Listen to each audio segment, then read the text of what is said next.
హైదరాబాద్ వనస్థలిపురంలో విషాదం నెలకొంది. ఆర్టీసీ కాలనీలో ఫుడ్ పాయిజన్ కావడంతో ఒకే కుటుంబానికి చెందిన 8 మంది అస్వస్థతకు గురయ్యారు.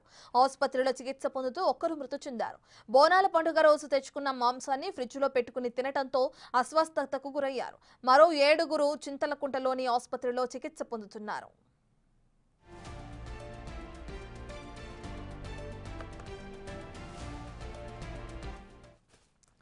ఈ ఘటనకు సంబంధించిన మరిన్ని వివరాలని మా ప్రతినిధి విజయ్ అందిస్తారు.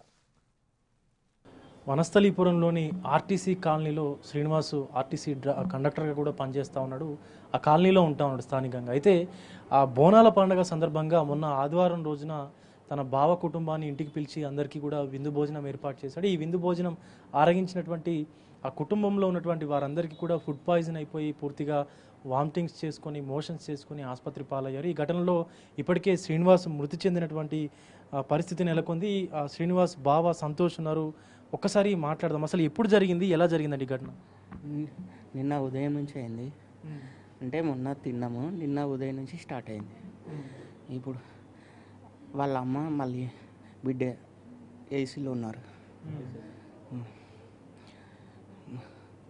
మా పాప వాళ్ళు ఉన్నారు, ఇటు మా భార్య కానీ ఉన్నారు అందరు.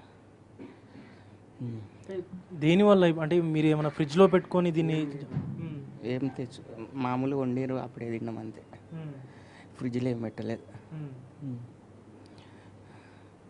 బోటీ చికెన్ తెచ్చారు. ఏం ఆమెనే అంటే ఫ్రిడ్జ్లో ఏం పెట్టలేదు, మామూలుగానే తినేసినాం. సాయంత్రం నైట్ తిన్నాం, మధ్యాహ్నం తిన్నాం అంతే. తర్వాత రోజు లాంటిది ఏం తినలేదా? ఇక ఏం తినలే. అదే రోజు కంప్లీట్ చేశారు. కంప్లీట్ చేశారు తెలియదు, కానీ అప్పటికే అందరికి స్టార్ట్ అయినాయి కదా నైట్ కొద్దిగా ఉదయం నుంచి.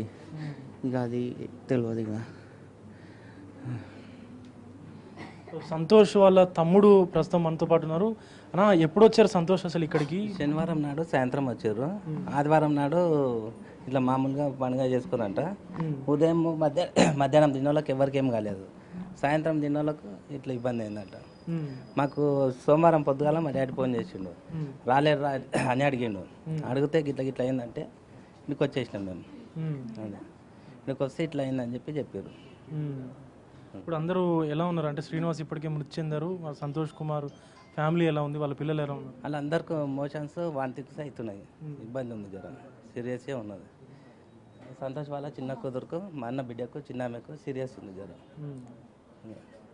ఇప్పటికే ఈ ఘటనలో శ్రీనివాస్ మృతి చెందగా ఆయన ఇద్దరు కుమార్తెలకు కూడా ఐసీయూలో చికిత్స పొందుతూ ఉన్నారు.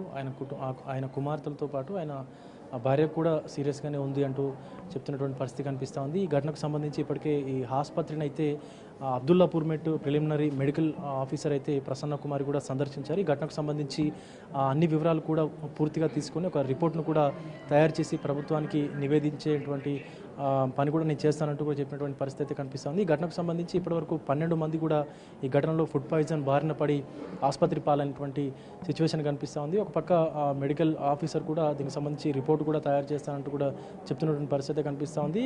ఎవరైనా సరే బయట చికెన్ సెంటర్స్లో కానీ మటన్ సెంటర్స్లో కానీ మాంసాన్ని కొనుగోలు చేసేటప్పుడు అవసరమైనటువంటి అంటే అత్యున్నతమైనటువంటి మంచి క్లీన్గా ఉన్నటువంటి షాప్లోనే తీసుకోవాలి. లేదు అంటే ఇలాంటి రోడ్ సైడ్ అమ్మేటువంటి మాంసాన్ని కూడా విక్రయించే వాళ్ళ వద్ద నుంచి కూడా మాంసాన్ని తీసుకోవద్దు, కొనుగోలు చేయొద్దు అంటూ కూడా సూచిస్తున్నటువంటి పరిస్థితి కనిపిస్తూ ఉంది అధికారులు. కెమెరా పర్సన్ సన్నీతో విజయ్, బిగ్ టీవీ.